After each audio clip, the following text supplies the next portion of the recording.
এটা কি কি কি হলো এটা কি হলো মুড়ি খা এটা চল চল চল কিছু নেই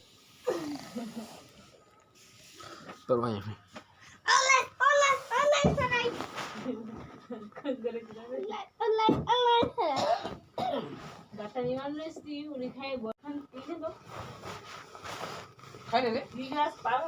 খাওয়া হবে তাই না রে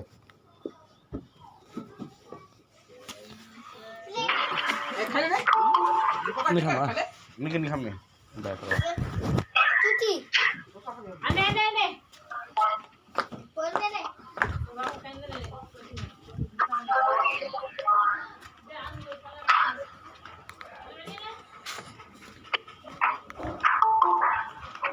तो क्लास स्टार्ट करते हैं cardiomyopathy is a group of disease that affects the heart muscle. Cardiomyopathy is a group of diseases that affects the heart muscles. तो ये एक ग्रुप है डिजीजेस का जो हार्ट की मसल्स को स्पेशली अफेक्ट करता है. Type of cardiomyopathy include dilated cardiomyopathy. Screen show नहीं हो रही. अच्छा यस सर. किसी को भी नहीं हो रही है सर आपने नो सर नहीं हो रही. शेयर नहीं करी. अच्छा मैं अभी शेयर कर रहा हूँ. नहीं अभी शेयर कर रहा हूँ.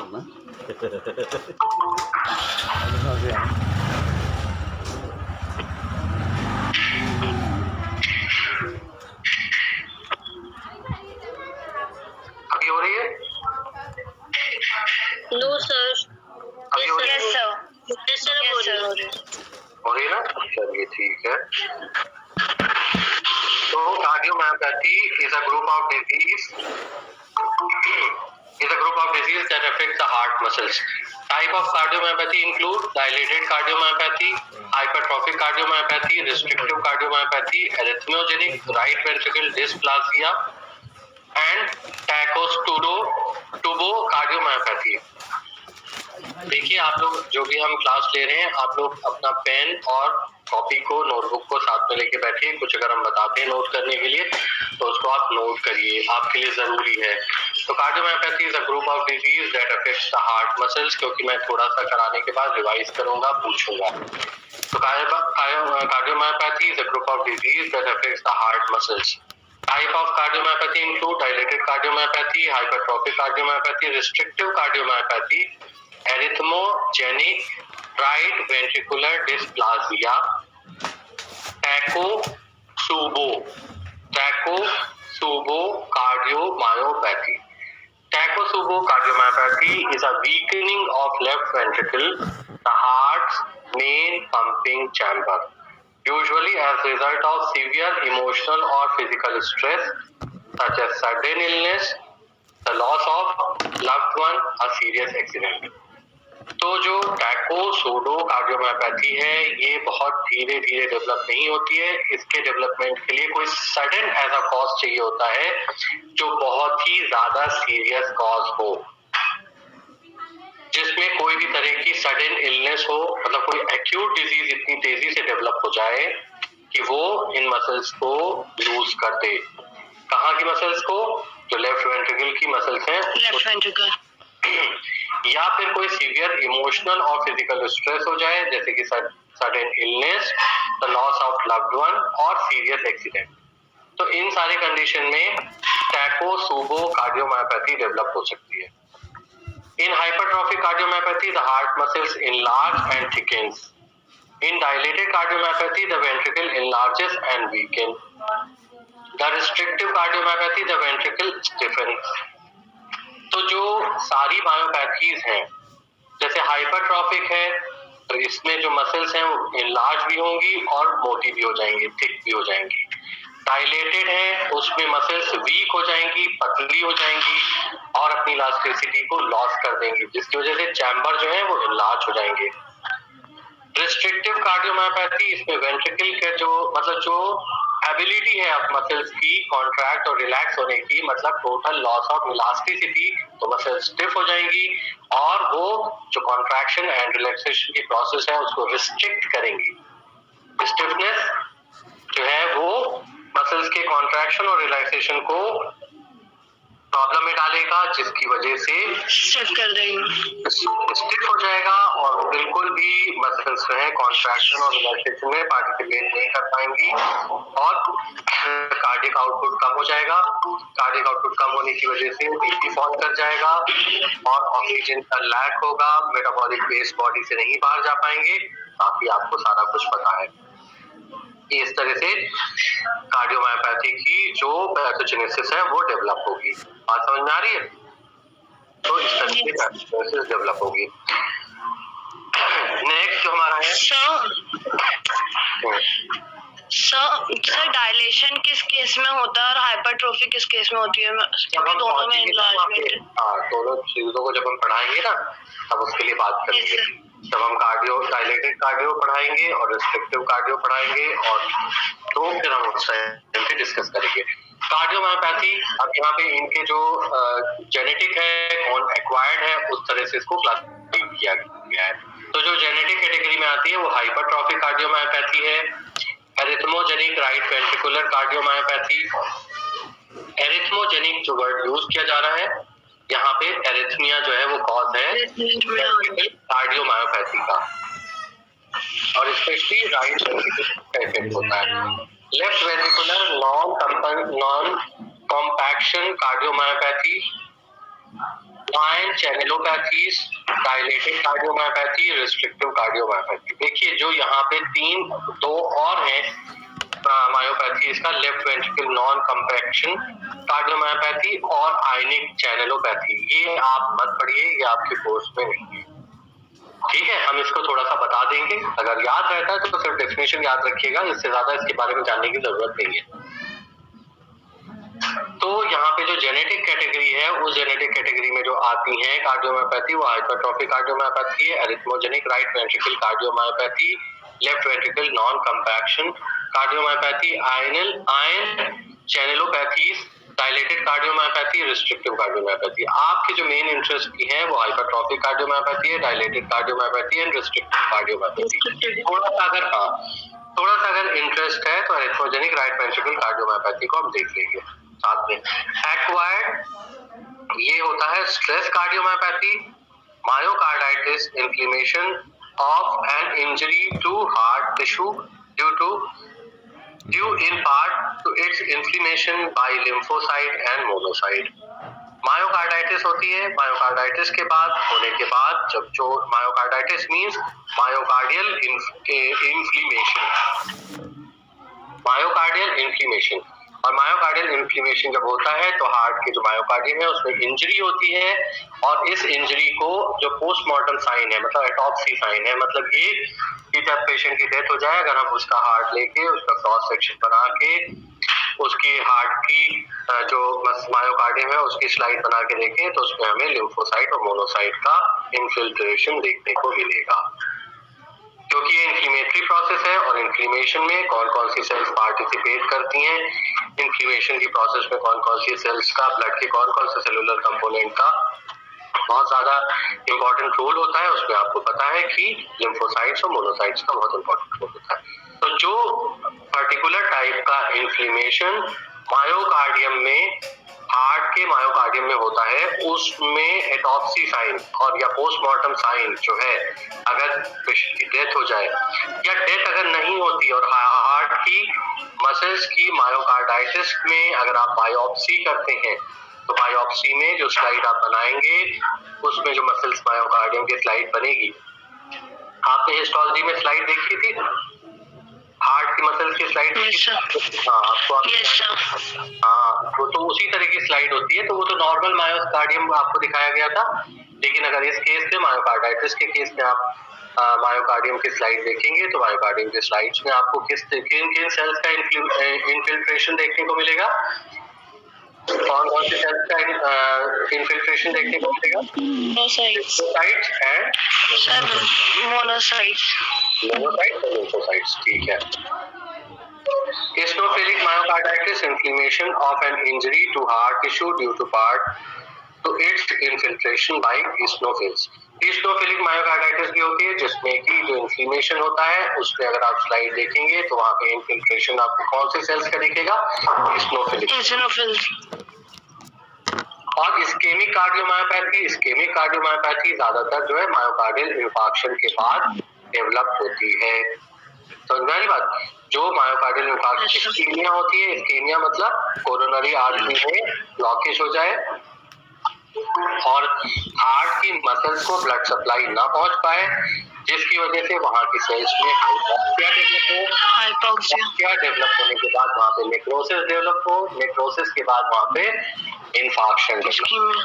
हाँ, तो इसकी वजह से जो सेल्स होती है वो सब डैमेज हो जाती हैं और वहां पे रिस्ट्रिक्टिव टाइप की कार्डियोमायोपैथी जो है वो डेवलप हो जाएगी, क्योंकि स्कार होगा। स्कार क्या होता है? फाइब्रोटिक टिश्यू होता है, फाइब्रोटिक टिश्यू हो जाता है ना, तो वो रिस्ट्रिक्टिव हो जाएगा, मतलब वो हिस्सा जो है वो कॉन्ट्रैक्शन और रिलैक्सेशन में पार्टिसिपेट नहीं कर पाएगा।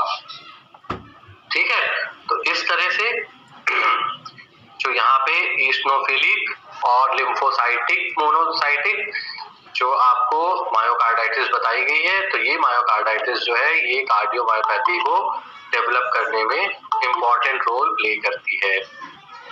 तो यहाँ पे हमने देखा कि जेनेटिकली जो हमें स्पेशली याद रखने वाली कार्डियोमायोपैथी है उसमें से हाइपरट्रॉफिक कार्डियोमायोपैथी है, रिस्ट्रिक्टिव कार्डियोमायोपैथी है और डायलेटेड कार्डियोमायोपैथी है।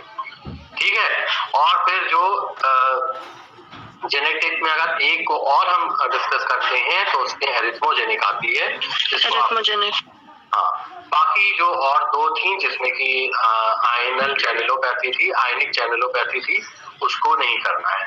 ठीक है, तो वो आपके उसका कोर्स का पार्ट नहीं है, लेकिन आप अगर नाम याद रख सकते हैं तो बहुत अच्छी बात है कि आपको नाम याद है तो बहुत अच्छी बात है, अदरवाइज वो इतना कोई आपके लिए जरूरी नहीं है कि आप उसको पढ़ें। दूसरा है एक्वायर्ड में, जो हमने कहा था स्ट्रेस कार्डियोमायोपैथी। स्ट्रेस कार्डियोमायोपैथी के लिए जैसे इमोशनल स्ट्रेस की हमने बात की थी, तो ये एक एक्वायर्ड कंडीशन होती है, या फिर कोई फिजिकल स्ट्रेस हो, जैसे कि कोई बीमारी एकदम से अटैक करती है, एक्यूट होती है लेकिन बहुत ही सीवियर फॉर्म में आती है, उस टाइम पे ऐसी कार्डियोमायोपैथी डेवलप हो जाती है। मायोकार्डाइटिस, जिसमें दो तरह की मायोकार्डाइटिस, एक लिम्फोसाइटिक और मोनोसाइटिक इन्फ्लेमेशन के साथ मायोकार्डाइटिस होती है और एक ईस्नोफिलिक मायोकार्डाइटिस होती है। फिर एक मायोकार्डाइटिस होती है जो इस्केमिक कार्डियोमायोपैथी को डेवलप करती है। Ischemia is the cause of myocarditis and this myocarditis result in cardiomyopathy.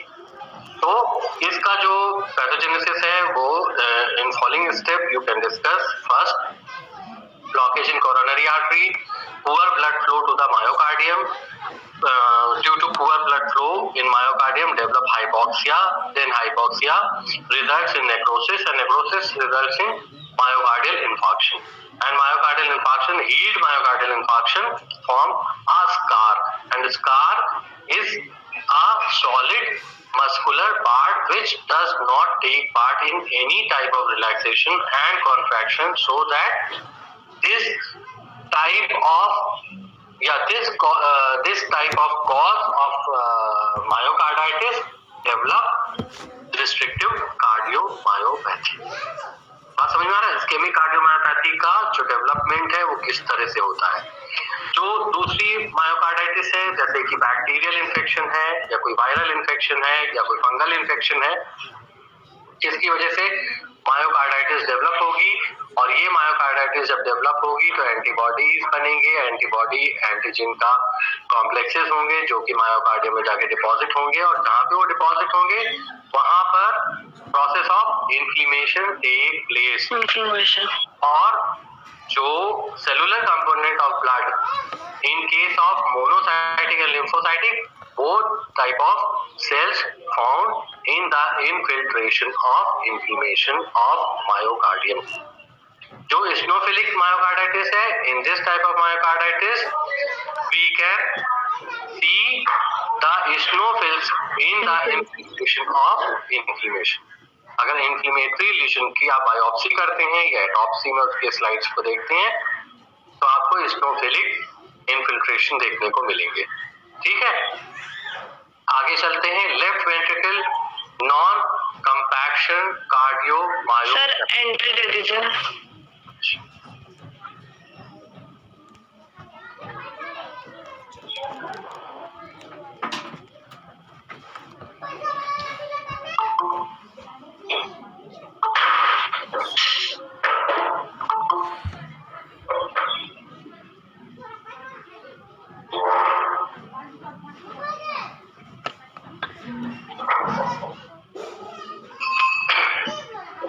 Left ventricle non-compaction cardiomyopathy.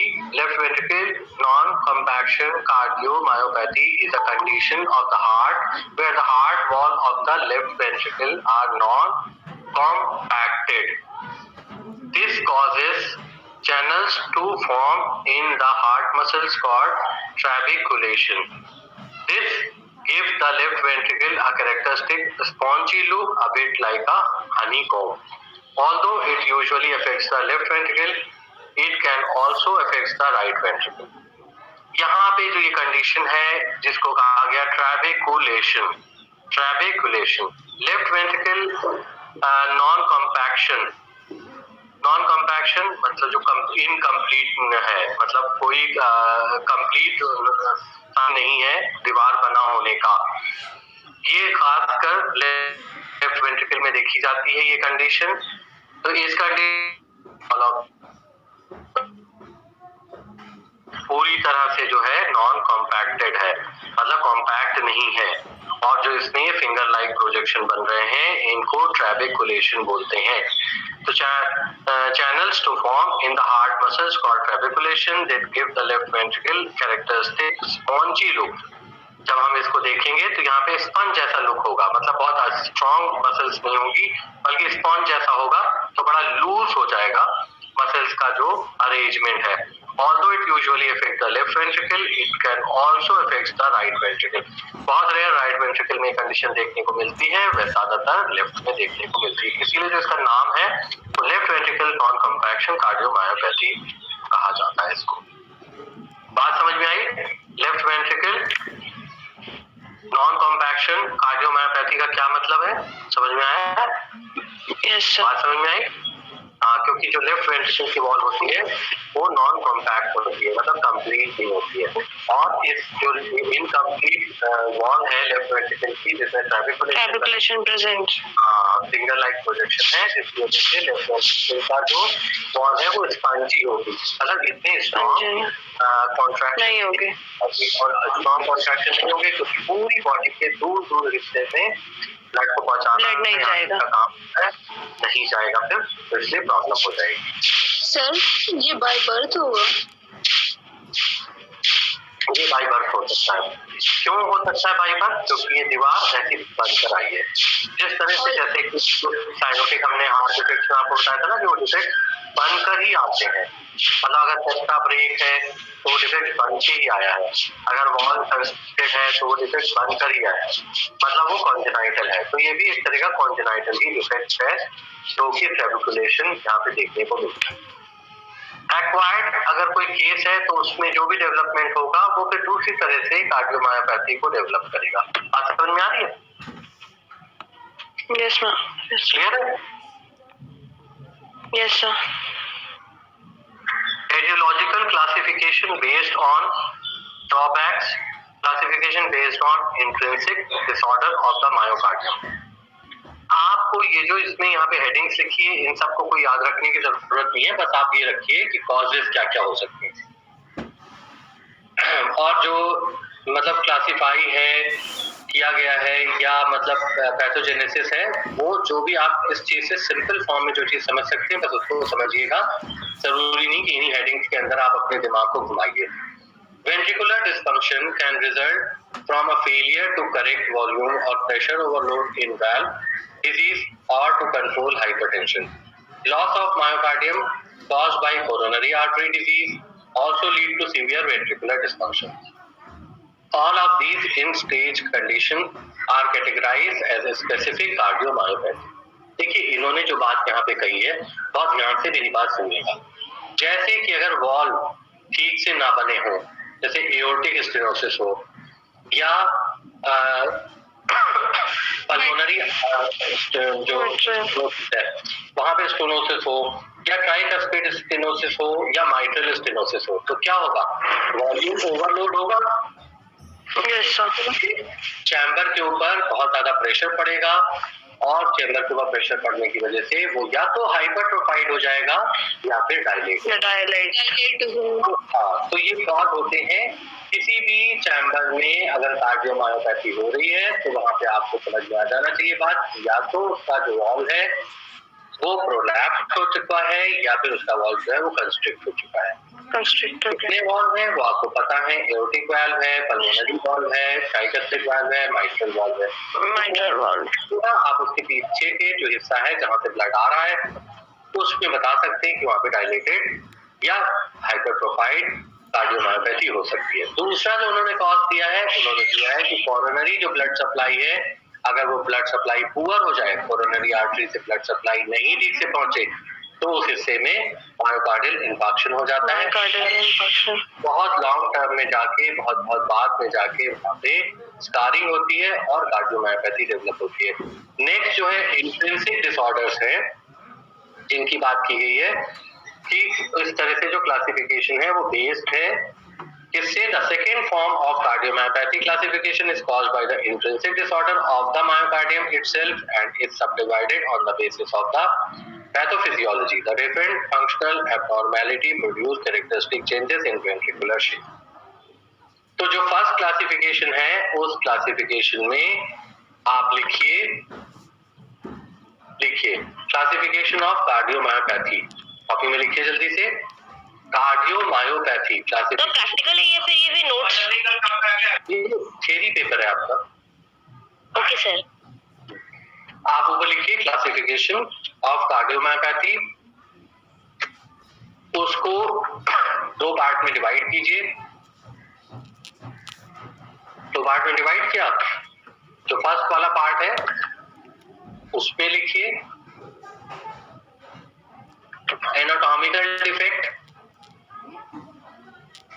Anatomical defect,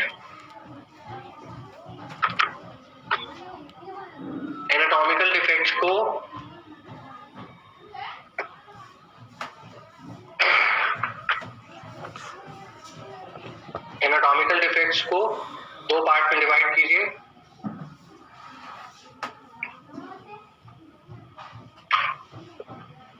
दो पार्ट में डिवाइड करने के बाद लिखिए वैल्वुलर डिफेक्ट्स।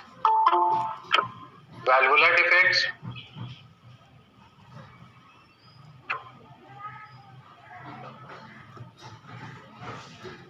या सेप्टल डिफेक्ट्स, सेकंड लिखिए।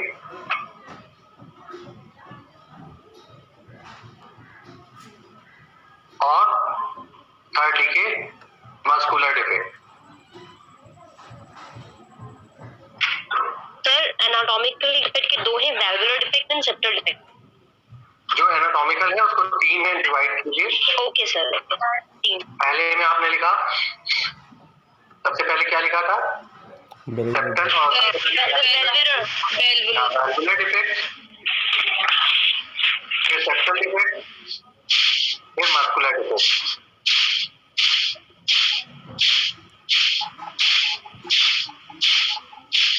ठीक है, फिर जो आपने तीनों एनाटॉमिकल डिफेक्ट्स लिखे हैं उन तीनों एनाटॉमिकल डिफेक्ट्स को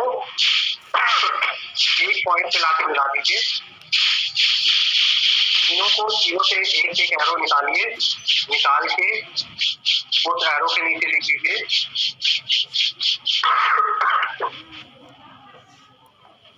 डायलेटेड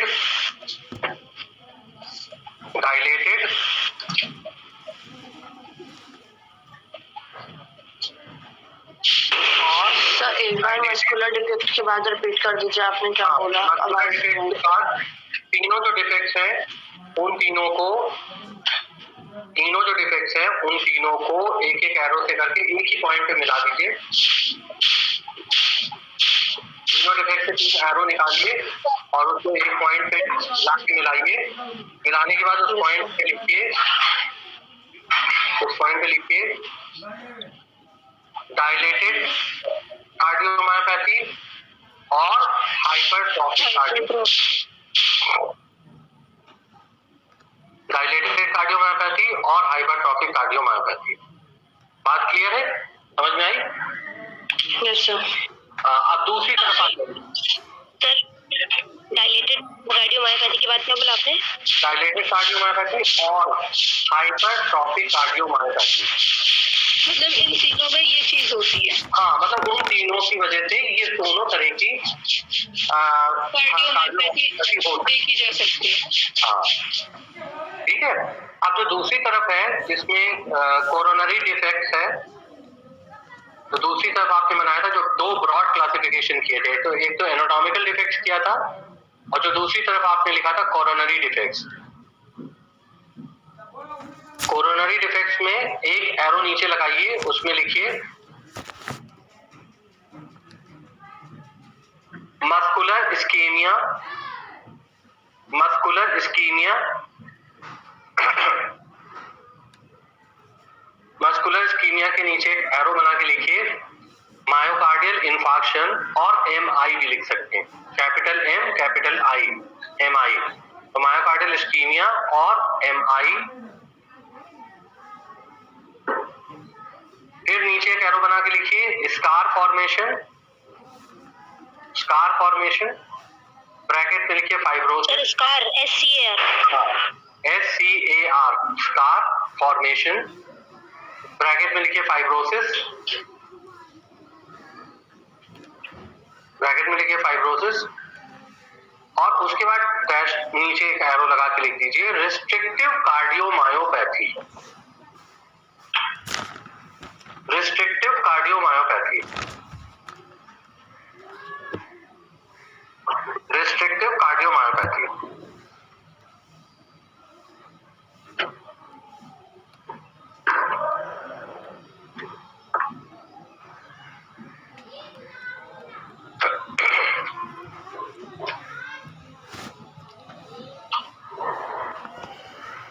देखिए यहाँ पे आपको स्क्रीन दिख रहा है? Yes sir. देखिए स्क्रीन में the morphological expression of intrinsic cardiomyopathy as seen in short axis cut across the right and left ventricle at mid septal level. यहाँ पे जो मिड सेप्टा है, उस सेप्टा को मिड वाले सेप्टा से लेके वेंट्रिकल और ऑरिकल का एक कट लिया गया है, एक क्रॉस सेक्शन लिया गया है लॉन्गिट्यूडनल कट दिखाकर। उस लॉन्गिट्यूडनल कट दिखाकर जो ये वाला पोर्शन है, ये एट्रियल पोर्शन है और ये वेंट्रिकुलर पोर्शन है, ठीक है। तो यहाँ पे आपको देखिए ये हार्ट नॉर्मल इस तरह से दिखाया गया है, ठीक है। यहाँ पे इस तरह से आपको नॉर्मल हार्ट दिखाया गया है, और उसको यहाँ पे फिर हाइपरट्रॉफिक कार्डियोमायोपैथी का दिखाया गया है। ये हाइपरट्रोफाइड पार्ट है, हाइपरट्रोफाइड पार्ट है। फिर यहाँ पे हाइपरट्रोफाइड पार्ट, यहाँ पे देखिए, यहाँ पे एक फिर से हम आपको दिखा रहे हैं the morphological expression of the intrinsic cardiomyopathy as seen in short axis cut across the right and left, right and left ventricle होगी, सॉरी भाई, इसीलिए मैं एक बार फिर से पढ़ना चाह रहा था कि ये जो आपका है ये क्या है, ये कौन सा वेंट्रिकल होगा? इधर आ जाइए, ये कौन सा वेंट्रिकल होगा? Right ventricle. ये कौन सा वेंट्रिकल होगा? देखिए इसकी जो मस्कुलर वॉल है किसकी थिक है? ये लेफ्ट वेंट्रिकल है। हाँ, ये लेफ्ट वेंट्रिकल है और ये राइट वेंट्रिकल है, राइट वेंट्रिकल। हाँ। तो यहाँ पे जो इसको दोनों को क्रॉस सेक्शन ऐसे कट कर हार्ट को कट किया गया है, तो उसमें दोनों चेम्बर आपको दिखाए गए हैं। तो ये नॉर्मल वेंट्रिकल है जिसमें कि ये वॉल जो है लेफ्ट वेंट्रिकल की है, और ये पतली वॉल जो है लेफ्ट, ये लेफ्ट वेंट्रिकल है और ये राइट वेंट्रिकल है। अब यहाँ पे हाइपरट्रॉफिक कार्डियोमायोपैथी है, देखिए लेफ्ट वेंट्रिकल का वॉल्यूम और कम हो गया, मतलब हाइपरट्रोफाइड हो गया, देखा आपने? Yes sir.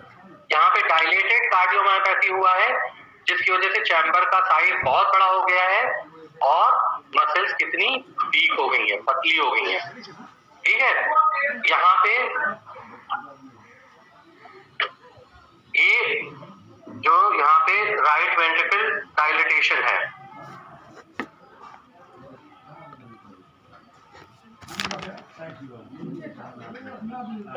यहाँ पे वेंट्रिकल डायलेशन का दिखाया गया, ये डायलेटेड पार्ट है, वीक पार्ट हो गया था तो ये डायलेट हो गया था। और यहाँ पे हाइपरट्रॉफिक कार्डियोमायोपैथी है। देखिए बहुत ज्यादा हाइपरट्रॉफिक कार्डियोमायोपैथी का और भी ज्यादा पार्ट जो है वो बढ़ गया मसल्स का, जिसकी वजह से जो वेंट्रिकल है उसका वॉल्यूम बहुत कम हो गया। यहाँ पे रेस्ट्रिक्टिव कार्डियोमायोपैथी है, मतलब यहाँ पे ये और ये दोनों पार्ट थिक हो गए हैं, ये ब्लड को पूरी तरह से बाहर निकलने नहीं देंगे। ये ऑक्लूटेड कार्डियोमायोपैथी है, अक्लूजन हो गया है, यहाँ पे अक्लूजन हो गया है। यहाँ पे एंडो मायोकार्डियल फाइब्रोसिस की वजह से ये वाला एंडो मायोकार्डियल फाइब्रोसिस हुआ यहाँ पे, जिसकी वजह से अक्लूजन हो गया। ऑब्लिटरेटिव कार्डियोमायोपैथी, ऑब्लिटरेशन है जिसकी वजह से ये ब्लड यहाँ पे ज्यादा टाइम तक रुकेगा, रुकने की वजह से ब्लड के क्लॉट फॉर्मेशन हो जाएगा। ये डायग्राम आपको समझ में आया? फिर से मैं एक बार डिस्कस करूं। देखिए ये नॉर्मल हार्ट है, ये लेफ्ट चैम्बर है, ये राइट चैम्बर है। यहाँ पे ये थिक मसल्स वॉल शो कर रही है कि लेफ्ट वेंट्रिकल है, ये पतली मसल्स वॉल शो कर रही है ये राइट वेंट्रिकल है। यहाँ पे और लेफ्ट वेंट्रिकल और थिक हो गया, हाइपरट्रॉफिक कार्डियोमायोपैथी, और भी थिक हो गया, हाइपरट्रॉफिक कार्डियोमायोपैथी। ये हाइपरट्रॉफिक कार्डियो, ये नॉर्मल हार्ट है, ये हाइपरट्रॉफिक कार्डियोमायोपैथी शुरू हुई, ये बहुत ज्यादा हो गई। ये यहाँ पे चैम्बर देखिए इतना छोटा था नॉर्मल साइज का, ये इतना बड़ा हो गया मतलब फैल गया, मतलब मसल्स लूज हो गई, तो ये डायलेटेड कार्डियोमायोपैथी है। और यहाँ पे दोनों ही पार्ट जो है उनकी मसल्स रिस्ट्रिक्ट हो गई है, मतलब बहुत ज्यादा मोटी हो गई है, कंपैक्ट हो गई है, हार्ड हो गई है, तो ये रिस्ट्रिक्टिव कार्डियोमायोपैथी है। ठीक है, यहाँ पे जो ये वाला पार्ट है, ये वाला एरिथमोजेनिक राइट वेंट्रिकुलर डिस्प्लासिया, यहाँ पे एरिथमोजेनिक राइट वेंट्रिकुलर डिस्प्लासिया इसलिए बोला गया क्योंकि जो ये वाला पार्ट है, यहाँ पे जो कॉन्ट्रैक्शन है, जो रिदम है, वो कुछ दूसरी तरीके से काम करेगी। जैसे सारा वेंट्रिकल एक साथ कॉन्ट्रैक्ट होगा, लेकिन इसके दीवार का जो ये हिस्सा है, इसका अपना कॉन्ट्रैक्शन अलग होगा। समझ में आई बात? एरिथमियोजेनिक क्यों कहा गया? ये सारा हार्ट, ये सारा पार्ट एक बार कॉन्ट्रैक्ट हुआ तो एट्रियल कॉन्ट्रैक्शन हुआ, ये सारा पार्ट एक साथ कॉन्ट्रैक्ट हुआ तो इसको वेंट्रिकल कॉन्ट्रैक्शन कहा गया। लेकिन ये अपना एक अलग कॉन्ट्रैक्शन रखेगा, ये अलग तरह से कॉन्ट्रैक्ट और रिलैक्स होगा, तो इसको एरिथमोजेनिक राइट वेंट्रिकुलर डिस्प्लासिया बोला गया है। और यहाँ पे एंडोकार्डियल फाइब्रोसिस का जो केस है, ये जो एंडोकार्डियल फाइब्रोसिस है, इसमें यहाँ पे फाइब्रोज्ड हो गया है टिश्यू, जिसकी वजह से ब्लड को पूरी तरह से निकालने में एबल नहीं है, अनेबल हो गया है, जिसकी वजह से यहाँ पे क्लॉट फॉर्मेशन हो जाएगा। ज्यादा देर ब्लड रुकेगा, ज्यादा देर ब्लड रुकेगा तो ज्यादा देर वो क्लॉट को फॉर्म होने में हेल्प करेगा। ये पिक्चर समझ में आई या नहीं आई क्लास? यस सर, आ गई। बाकी लोग भी बताइए आ गई या नहीं आ गई? यस सर, आ गई। हाँ, जबरदस्ती में नहीं करवा रहा हूँ, नहीं आई तो बताइए। डायलेटेड कार्डियोमायोपैथी शुरू करते हैं। The pathophysiological entity dilated cardiomyopathy is heterogeneous with regard both it's pathogenesis and morphology. ये पॉइंट आप छोड़िए, यहाँ पे बात आप आगे आपको समझ में आ जाएगी। Common to the whole group is a poorly contracting dilated left ventricle with a normal or reduced left ventricle wall thickness. The lack of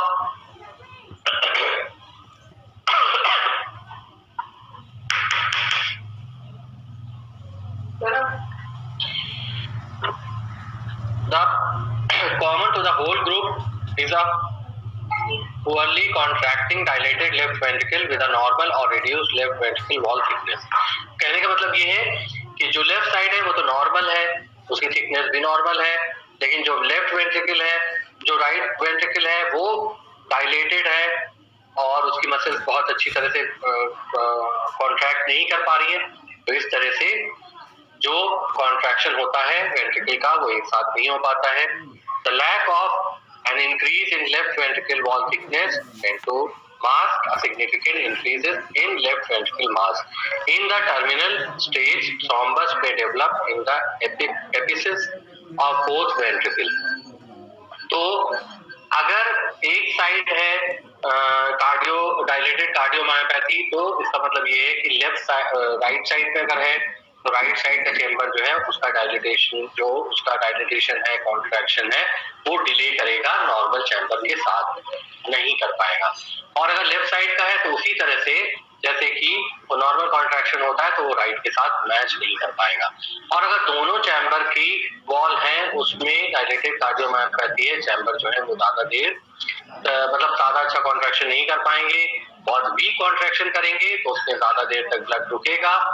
और जो एपिकल रीजन है, एपिक्स है हार्ट की, वहां पे ब्लड ज्यादा देर रहेगा और वहां से निकाला नहीं जा पाएगा, तो वो जो रुका हुआ ब्लड है वहां का वो क्या फॉर्म करेगा, वो फॉर्म करेगा और ये क्लॉट फॉर्मेशन, ये क्लॉट जो है घूमता घूमता अगर पल्मोनरी आर्टरी को ब्लॉक कर देगा तो सडन डेथ हो जाएगी। तो इसलिए बहुत इंपॉर्टेंट है कि दोनों चैम्बर का नॉर्मल रहना, दोनों चैम्बर का मस्कुलेचर नॉर्मल रहना और दोनों चैम्बर का साथ में डायलेट होना। तो डायलेटेड कार्डियोमायोपैथी में क्या होता है, in dilated cardiomyopathy either left muscles loosen or lost their texture or right muscles entry division and electrical activity। तो जो कॉन्ट्रैक्शन है वो बोथ साइड जो चैम्बर है वो एक साथ कॉन्ट्रैक्ट नहीं होंगे, तो वो बहुत जब एक साथ कॉन्ट्रैक्ट नहीं होंगे तो कोई पहले कॉन्ट्रैक्ट होगा, कोई बाद में होगा। दूसरी बात ये कि अगर दोनों चैम्बर वीक है तो वो कॉन्ट्रैक्ट तो होंगे साथ में, लेकिन कॉन्ट्रैक्शन बहुत अच्छे नहीं होंगे, जिसकी वजह से जो ब्लड है वो एपिकल रीजन में रुका रहेगा और ये रुका रहने की वजह से क्लॉट को फॉर्म करेगा।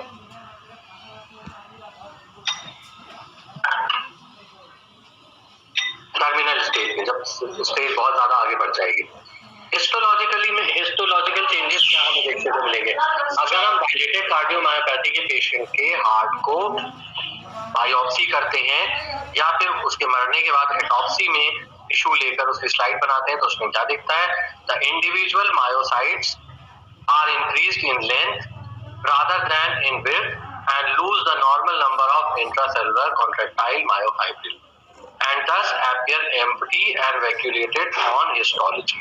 कहने का मतलब ये है कि जो सिंगल मायोसाइट्स होती है वो लंबाई में बढ़ जाती है बनिस्बत चौड़ाई में बढ़ने के, वो लंबाई में बढ़ जाती है और जब लंबाई में बढ़ जाती है तो जो लंबा मायोफाइब्रिल है ये देखने में बहुत खाली लगता है और इसमें बहुत सारे वैक्यूल मतलब हवा भरी हुई जगहें दिखती हैं।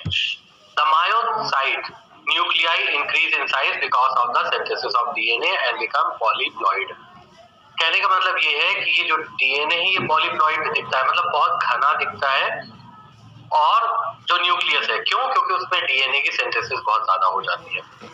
दूसरी ये है कि death of individual myocytes occur both by apoptosis and necrosis. ऐसी जो सेल्स होती हैं, जो एब्नॉर्मल सेल्स होती हैं, उन सेल्स का जो मैनेजमेंट है वो भी बिगड़ जाता है, और जो मैनेजमेंट बिगड़ जाता है जिसकी वजह से सेल्स में एपोप्टोसिस होती है। एपोप्टोसिस जो है वो सेल अपने आप को खत्म कर लेती है। एपोप्टोसिस जो होता है वो एक ऐसी सेल डेथ है जो सेल अपने आप को लाइसोसोमल एंजाइम को एक्टिवेट करके अपने आप को खत्म कर लेती है। तो इस तरह से एक के बाद एक जो मायोसाइट्स है उनका मरना शुरू हो जाता है, वो खत्म होना शुरू हो जाती है। और उसके साथ क्या होता है, death of individual myocytes occur both by apoptosis and necrosis। Fibrosis characteristically is interstitial and begins to surround and isolate individual myocytes। इसमें जो फाइब्रोसिस होती है वो सेल्स के चारों तरफ डेवलप होना शुरू होती है और एक सेल्स को दूसरी सेल से अलग करती जाती है। अगर आपको पता है कि कार्डियोमायोसाइट्स का इम्पोर्टेंट कैरेक्टरिस्टिक फीचर क्या है कि वो एक दूसरे से इंटरकनेक्टेड होती है। इंटरकनेक्टेड होती है तभी तो करंट एक सेल से बहुत आसानी से दूसरी सेल में चला जाता है, ठीक है। तो अगर फाइब्रोसिस डेवलप होगी उनके चारों तरफ तो फाइब्रोसिस एक दीवार बना देगी जिससे कि एक मायोसाइट दूसरी मायोसाइट से अलग हो जाएंगी और उनसे एक से करंट दूसरे से नहीं जाएगी। The number of macrophages and T lymphocytes in the interstitial spaces is often increased compared with normal heart. जो यहाँ पे T lymphocytes है और मैक्रोफेजेस है वो बहुत ज्यादा नंबर में देखने को मिलेंगी क्योंकि एक तरह की इन्फ्लेमेटरी प्रोसेस हो रही है। तो डायलेटेड कार्डियोमायोपैथी की हिस्टोलॉजी को अगर देखा जाए, आपको हिस्टोलॉजी समझ में आई? इसमें क्या होता है, जो सिंगल मायोसाइट्स है, मतलब सिंगल जो मसल्स होती है जैसे मायोकार्डियम है वो काहे से मिलके बना है, डिफरेंट मायोसाइट से मिलके बना है। मायोसाइट्स मतलब एक मसल सेल। तो ये मसल सेल्स डायलेटेड कार्डियोमायोपैथी में कैसी हो जाती है, बहुत लंबी हो जाती है, बहुत बड़ी रहती है, इसके अंदर बहुत ज्यादा वैक्यूल्स दिखते हैं, नंबर ऑफ वैक्यूल्स बहुत ज्यादा बढ़ जाते हैं, इसके जो न्यूक्लियस होता है वो बहुत लंबा हो जाता है, न्यूक्लियस जो होता है पॉलीप्लॉइड हो जाता है, जिसमें पॉलीप्लॉइड्स मतलब बहुत सारे ऐसे सेगमेंटेड चीजें स्ट्रक्चर दिखने लगते हैं। क्यों दिखने लगते हैं, डीएनए बहुत ज्यादा फॉर्म हो जाता है जिसकी वजह से ये बहुत ज्यादा घना और डेंस दिखता है। जो यहाँ पे मायोसाइट्स है उनकी डेथ जो होती है, जो मरती हैं, उनका कॉज क्या होता है, एपोप्टोसिस होता है और नेक्रोसिस होता है। फाइब्रोसिस जो होता है, इसमें जो फाइब्रोसिस की प्रोसेस है, मतलब जो सेल्स को हार्ड करने की प्रोसेस है, उसमें फाइब्रोसिस सेल के अंदर ना होके सेल की पेरिफेरी पे होता है और ये फाइब्रोसिस एक मायोसाइट्स को दूसरी मायोसाइट से अलग कर देती है, जिससे कि जो इलेक्ट्रिक करंट है वो एक सेल से दूसरे सेल में पास नहीं हो पाता है। और इसमें जो कंपोनेंट है, सेल के जो कंपोनेंट है, उसमें हमें टी लिम्फोसाइट्स और मैक्रोफेजेस देखने को मिलते हैं। वैसे और टी लिम्फोसाइट्स भी देखने को मिलते हैं, पर यहाँ पे बहुत ज्यादा देखने को मिलते हैं। जी सर, आफरीन को आवाज नहीं आ रही तो वो दूसरे फोन से ज्वाइन कर रही हूँ, उन्हें एंट्री दे दीजिए। अच्छा,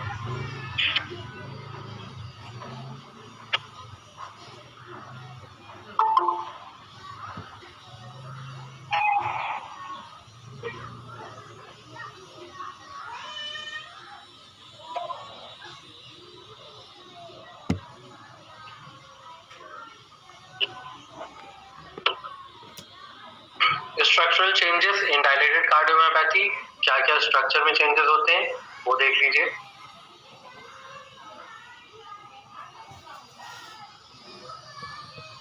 इंक्रीज लेफ्ट वेंट्रिकुलर मास, नॉर्मल और reduce left ventricle wall thickness, increase left ventricular cavity size.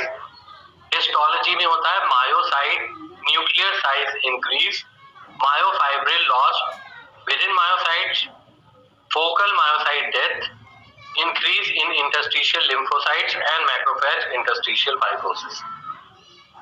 अगर आपको स्लाइड दिखाई जाए डायलेटेड कार्डियोमायोपैथी की, तो आप क्या पॉइंट लिखेंगे? आपको जो पॉइंट लिखना है वो यहाँ पे आपको दिखाया जा रहा है। इंक्रीज लेफ्ट वेंट्रिकुलर मास को छोड़ दीजिएगा, जो स्लाइड के पॉइंट है नॉर्मल और reduce left ventricular wall thickness. तो थिकनेस है वॉल की वो सेम रहेगी या थोड़ा सा रिड्यूस भी हो सकती है। जो कैविटी है लेफ्ट वेंट्रिकल की, उसका साइज बड़ा हो जाएगा। और अब आ जाइए, जो मेन स्लाइड में आपको पॉइंट लिखना है उसमें ये है कि मायोसाइट न्यूक्लियर साइज जो है वो बड़ा हो जाएगा। अगर आप सेल्स का न्यूक्लियस देखेंगे तो बड़ा हो जाएगा। हर सेल्स में क्या होते हैं, मसल सेल्स किस चीज से मिलकर बनी होती है, मायोफाइब्रिल्स। जो नंबर है मायोफाइब्रिल्स का वो कम हो जाएगा और सेल्स की जो डेथ हुई है ना, उन जगहों पे फोकल मायोसाइटिक डेथ के साइन आपको दिखेंगे। मतलब एक नॉर्मल सेल दिखती है और एक डेड सेल। डेड सेल में आपको कोई न्यूक्लियस नहीं दिखाई देगा, कोई ऑर्गेनेल नहीं दिखाई देंगे, दिखेगी बहुत खराब की होगी। मतलब जिसमें किसी भी जो ऑर्गेनेल है आप उसको डिफाइन नहीं कर सकते। उस तरह के आपको फोकल मायोसाइटिक डेथ एरिया दिखेंगे।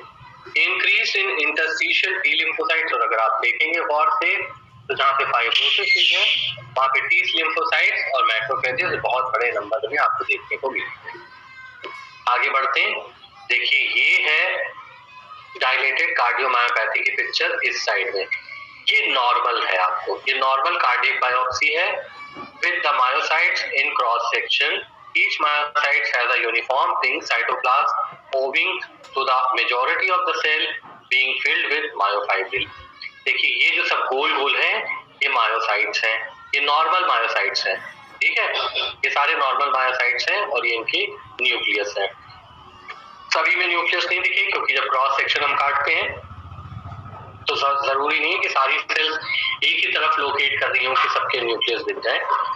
तो ये इनके न्यूक्लियस है, न्यूक्लियोल देखिए, न्यूक्लियर मास भी दिख रहा है जहाँ पे डीएनए है, ठीक है, बहुत क्लियर स्लाइड। ये देखिए ये न्यूक्लियोलस है, ये न्यूक्लियस है और ये न्यूक्लियोप्लाज्म है और ये सेल है। और ये पूरी पिंक सेल का मतलब क्या है कि इसमें बहुत सारे मायोफाइब्रिल हैं। बात समझ में आई? और ये इसके चारों तरफ का एरिया है और ये एरिया एक सेल से दूसरी सेल को कनेक्ट रखे हुए है। देखिए सारी सेल में एक दूसरे से कनेक्शन है, सारी सेल किसी ना किसी तरह से एक दूसरे से कनेक्टेड है या नहीं है? एक दूसरे से कनेक्टेड है या नहीं है? सारी सेल किसी ना किसी तरह से कनेक्टेड। अब इधर आ जाइए, डायलेटेड कार्डियोमायोपैथी। देखिए इसमें सेल्स क्या हुई, इलॉन्गेटेड हो गई, ठीक है, ये सेल्स पतली हो गई, लंबी हो गई, इनका न्यूक्लियस बड़ा हो गया, इस न्यूक्लियस में ज्यादा अमाउंट में देखिए कितना ज्यादा न्यूक्लियोप्लाज्म है। तो न्यूक्लियस को लग रहा है कि कुछ ऐसी चीज हो रही है कि सेल को डुप्लीकेट होना है, इसलिए उसने ज्यादा से ज्यादा डीएनए बना लिया। हालांकि ऐसा कुछ नहीं है, सेल को कहीं डिवीजन नहीं करना है, सेल को कोई मतलब ऐसी आफत नहीं आ रही है सेल के ऊपर, लेकिन न्यूक्लियस को ये मैसेज मिला कि सेल डिवाइड होने जा रही है तो चलो ज्यादा से ज्यादा डीएनए बना देते हैं। लेकिन ऐसा कुछ नहीं, क्योंकि सेल तो बीमार होने जा रही है। आप ये देखिए बहुत ये सेल्स क्या इतनी पैक्ड पिंक दिख रही है? नहीं दिख रही है। इसमें देखिए व्हाइट व्हाइट पैचेस दिख रहे हैं, ये सारे वैक्यूल्स, ये सब वैक्यूल्स हो गए हैं।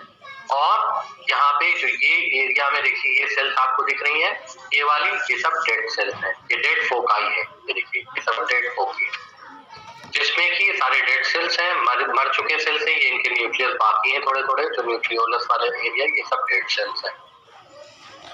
तो ये सेल्स हैं, इसमें आपको वैक्यूल्स दिख रहे हैं, इलॉन्गेटेड है, और जो इंटरस्टिशियल एरिया है, ये जो सब इंटरस्टिशियल एरिया है ये सारा है, ये बढ़ गया है, यहाँ पे फाइब्रोसिस हो रही है, इसमें सेल्स की इंटरकनेक्टिविटी जो देखिए यहाँ पे ये बन रहा है लाइन व्हाइट कलर की बन रही है, तो ये इसकी और इसकी कनेक्टिविटी को खत्म कर रही। तो इस तरह से जैसे ये नॉर्मल का लिया गया है, बायोप्सी हार्ट की गई है, और ये जो एबनॉर्मल है डायलेटेड कार्डियोमायोपैथी उसकी बायोप्सी की गई है, तो यहाँ पे हार्ट बिल्कुल बेकार हो गया। Dilated cardiomyopathy single gene mutation. अब क्यों होती है डायलेटेड कार्डियोमायोपैथी? इसमें सिंगल जीन म्यूटेशन होता है in either the structural protein of the myocyte such as dystrophin, metavinculin and lamin of the mitochondrial DNA recognized causes of dilated cardiomyopathy. The majority of the skeletal muscles dystrophies include the Deccan and Becker type may have cardiac involvement. आपने Deccan and Becker type cardiomyopathy पढ़ी है neuromuscular disorder में? आपको पढ़ाई की Deccan and Becker type cardiomyopathy अभी नहीं पढ़ाई गई, पढ़ाई जाएगी जब कार्डियोमायोपैथी आएगा तो उसमें कार्डियक इन्वॉल्वमेंट होता है, तो कार्डियक इन्वॉल्वमेंट में आपको डायलेटेड कार्डियोमायोपैथी देखने को मिलती है। जो डायलेटेड कार्डियोमायोपैथी है जिसके लिए रिस्पॉन्सिबल है जीन म्यूटेशन, तो ये जीन जो म्यूटेशन होता है ये कौन सी प्रोटीन को खराब कर देता है, जिसमें से कोई भी एक प्रोटीन का अगर आप नाम याद रखेंगे तो मुझे बहुत अच्छा लगेगा। डिस्ट्रोफिन, कोई भी आपको प्रोटीन याद रहे, ये प्रोटीन खराब हो गई हैं, इनका जीन जो था वो ठीक से नहीं बना है, जिसकी वजह से डायलेटेड कार्डियोमायोपैथी हो गई है। बहुत सारी जो स्केलेटल मसल्स, ये तो कार्डियक मसल्स की हम बात कर रहे हैं, बहुत सारी स्केलेटल कार्डियो मसल्स की जो डिजीज होती हैं, अगर जैसे जिसमें Deccan baker type of cardiomyopathy है उसमें इस तरह का डायलेटेड कार्डियोमायोपैथी देखने को मिलती है। इन सम फैमिलीज कार्डियक इन्वॉल्वमेंट में बी डोमिनेट एंड प्रेजेंट। तो ये एक फैमिली से दूसरे फैमिली में डिसऑर्डर जाता है, तो ये एक तरह की जेनेटिकल डिजीज है। As many as 30% of index causes dilated cardiomyopathy will have other family members with evidence of left ventricular dysfunction or enlargement। कहने का मतलब ये है कि आजकल जो स्टडी हो रही है जीन थेरेपी या जीन इंजीनियरिंग की बात हो रही है, तो ज्यादातर बीमारियां मतलब दुनिया की किसी टाइम ऐसा आएगा कि हर जो डिजीज है बैक्टीरियल वायरल इन्फेक्शन को छोड़ के कि वो एक जनरेशन से दूसरे जनरेशन में जीन के थ्रू ही पहुंचे। और ऐसा भी होगा, बहुत सारे बैक्टीरियल इन्फेक्शन जो आज बैक्टीरियल इन्फेक्शन हमें बीमार कर रहे हैं वो हमारे जीन में ऐसे डिफेक्ट डाल देंगे कि हमारे आगे आने वाली जनरेशन में वो बीमारी जेनेटिकल डिफेक्ट्स की तरह से देखने को मिल सकती है। समझ में आ रही बात? तो खैर, जो आपको याद रखने वाली बात है, निचोड़ जो बात कही है कि ये एक जेनेटिक म्यूटेशन है, जीन म्यूटेशन है, जिसमें यहाँ मसल्स में पाई जाने वाली ये जो प्रोटीन है डिस्ट्रोफिन, मेटाविंकुलिन और लैमिन, इनमें से किसी में डिफेक्ट आ सकता है। दूसरी बात ये है कि जो स्केलेटल मसल की मस्कुलर डिस्ट्रॉफी होती है, डेक्कन और बेकर मस्कुलर डिस्ट्रॉफी जो होती है, उनमें इस तरह की डायलेटेड कार्डियोमायोपैथी देखने को मिलती है। और ये एक फैमिलियर मतलब एक फैमिली से दूसरी फैमिली में ट्रांसफर होने वाली डिजीज है। तो इस तरह से इसकी पैथोलॉजी चलती है, मतलब पैथोजेनेसिस में आप मतलब ये कॉजेज में आप ये पॉइंट दे सकते हैं, बता सकते हैं कि किस तरह से डायलेटेड कार्डियोमायोपैथी डेवलप हुई। Chronic myocarditis, an increase in the number of activated chronic inflammatory cells in the interstitial tissue। जब क्रोनिक मायोकार्डाइटिस होती है तो उसमें बहुत सारे इन्फ्लेमेटरी सेल्स बनते हैं इंटरस्टिशियल टिश्यू में। तो इससे जो एक्टिवेटेड जो इन्फ्लेमेटरी प्रोसेस है ये डायलेटेड कार्डियोमायोपैथी को कॉज करती है। और इस एक्टिवेटेड जो इम्यूनो हिस्टोकेमिस्ट्री में अगर हम मतलब इस टर्म्स को बहुत ज्यादा ध्यान में सोचने की जरूरत नहीं, तो यहाँ पे अगर आप इसका क्रॉस सेक्शन देखेंगे तो आपको टी सेल्स एक्टिवेटेड माइक्रोफेजेस देखने को मिलेंगे। The concept of chronic myocarditis is the idea that there is evidence of enhanced immune damage in some cases. Many cases show increased expression of class II antigen in myocardium and circulating antibodies to the wide range of the component of the myocytes are present। कहने का मतलब ये है कि जो chronic myocarditis है, जो chronic myocarditis है, ये डायलेटेड कार्डियोमायोपैथी का कॉज हो सकती है, क्योंकि क्रोनिक मायोकार्डाइटिस सेल को डैमेज करती है। और जो इसका डैमेज जो करने का पैटर्न है, अगर उसको हम डायलेटेड कार्डियोमायोपैथी के जो पैटर्न से देखें दोनों स्लाइड को कंपेयर करके, तो दोनों बहुत सिमिलर होते हैं। It means we can say chronic myocarditis results in dilated cardiomyopathy या chronic myocarditis cause dilated cardiomyopathy। बात समझ में आ रही है? Yes sir। हाँ, तो आपको लिखना है कि डायलेटेड मायोकार्डाइटिस है, इसका कॉज मायोकार्डाइटिस हो सकता है। क्रोनिक मायोकार्डाइटिस डायलेटेड कार्डियोमायोपैथी का कॉज है। ठीक है, आगे बढ़ते हैं। पेशेंट में present with very mild symptoms at left ventricle which is dilated.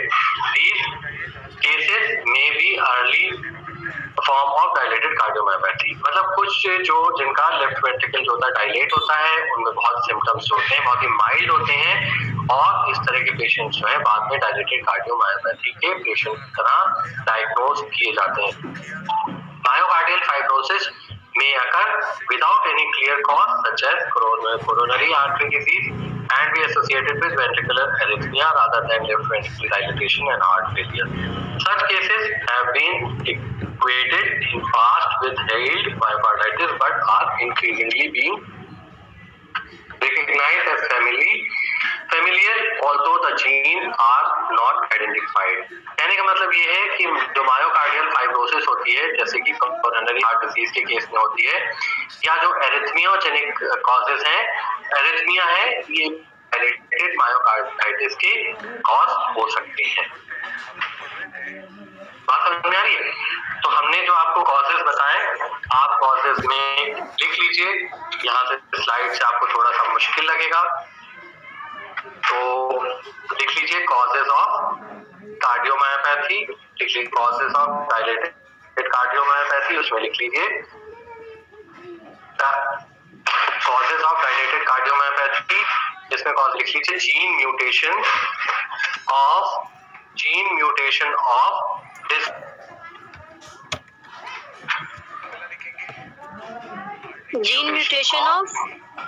Gene mutation of dystrophin, metavinculin and lamin. दूसरा पॉइंट लिखिए कॉज में,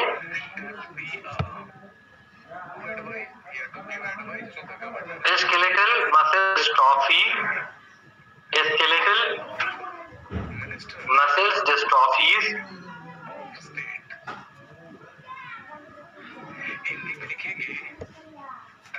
sir.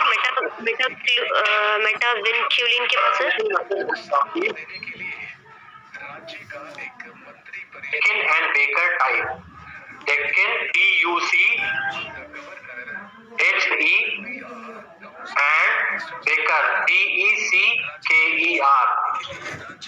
Deccan type dystrophies। Third लिखिए फैमिली हिस्ट्री,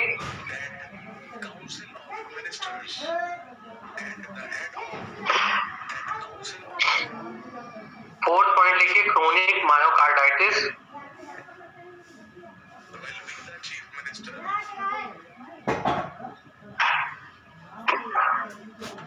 उस मंत्री परिषद का अध्यक्ष राज्य का मुख्यमंत्री होगा।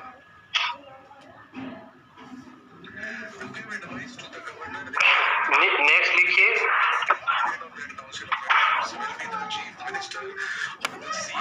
अच्छी तरीके से जानते हैं कि जो बात वेंट्रिकुलर अरिथमिया, बिल्कुल वही बात 163 में हमने किसके लिए गई है, स्टेट के लिए।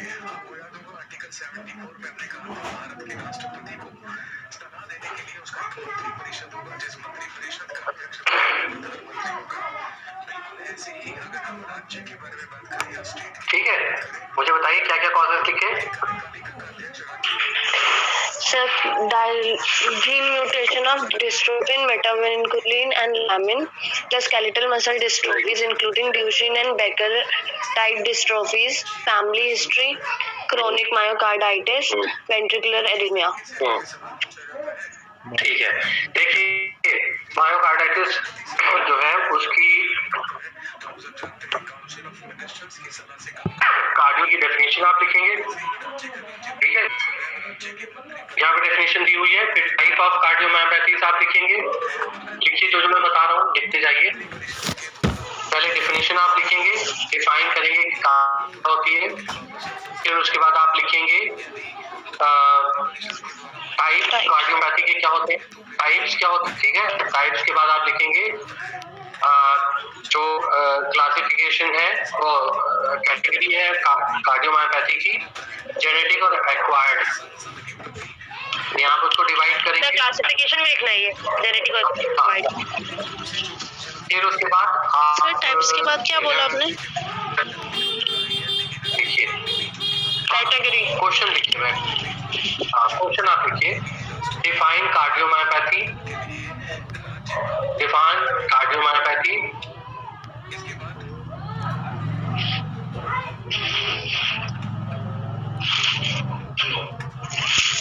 Name the types of cardiomyopathy,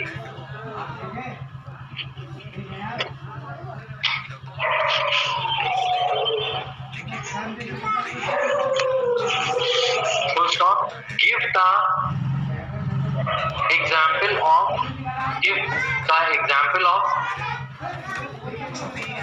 genetic and acquired cardiomyopathy, give the example of genetic and acquired cardiomyopathy,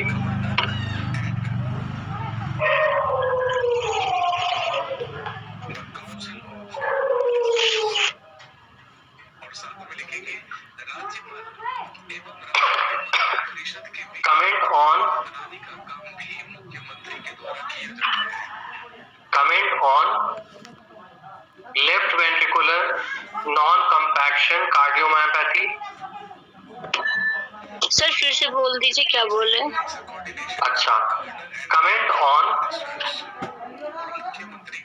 left ventricular non-compaction, cardiomyopathy. Bracket में लिखिए डायग्राम.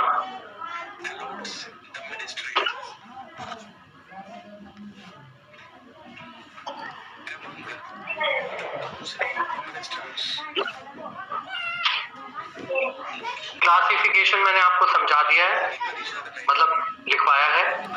देखिए classification of cardiomyopathy.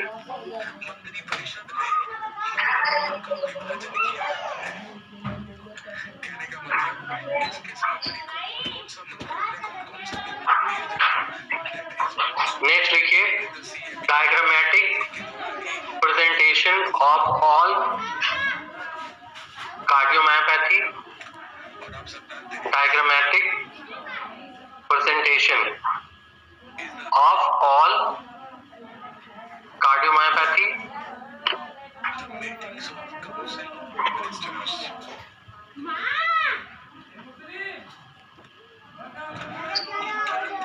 Define dilated cardiomyopathy.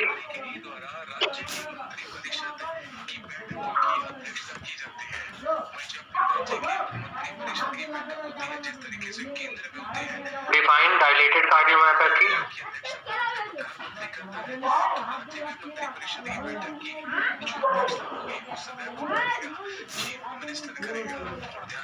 Give the histological changes. Give the histological changes seen in dilated cardiomyopathy with the help of diagram.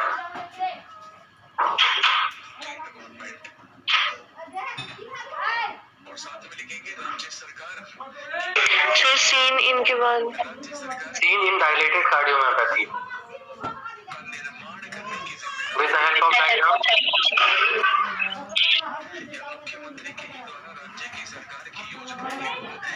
Causes of dilated cardiomyopathy.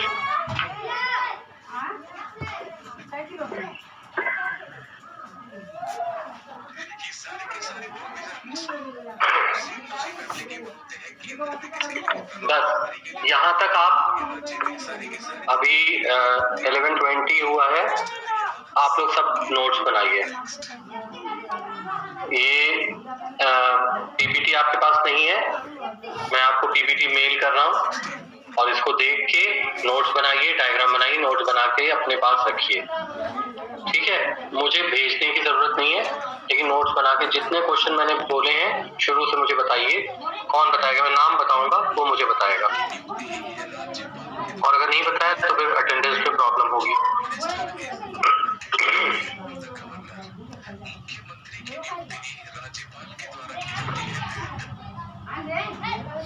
Imran class में है? इमरान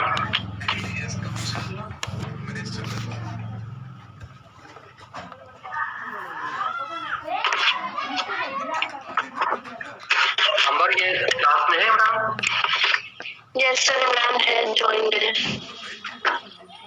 तो बता नहीं रहे मैंने कौन से क्वेश्चन लिखवाए हैं.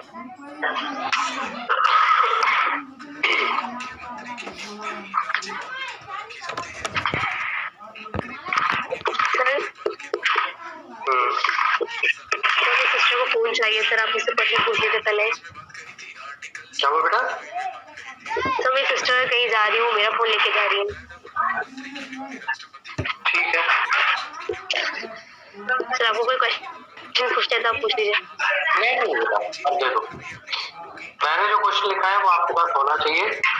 आप उसका आंसर लिखिए तो एग्जाम में वही क्वेश्चन आएंगे तो फिर आप उस टाइम पे ढूंढेंगे तो बहुत मुश्किल होगी. अभी मैंने पढ़ाया, फ्रेश है आप, आपको पता है, आपने सुना है, आप सारे क्वेश्चन लिखिए. ठीक है. आज डेट कितनी है? Sir 23 October. Afreen sir. Afreen Shah, present sir. Ayesha,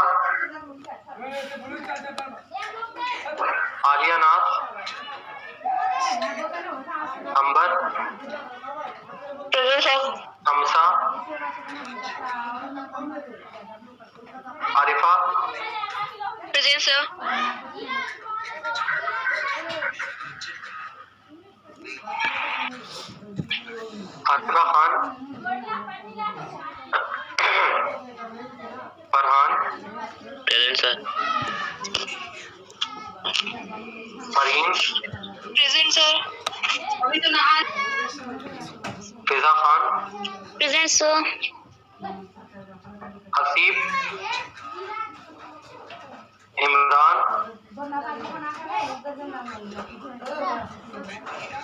इंशा,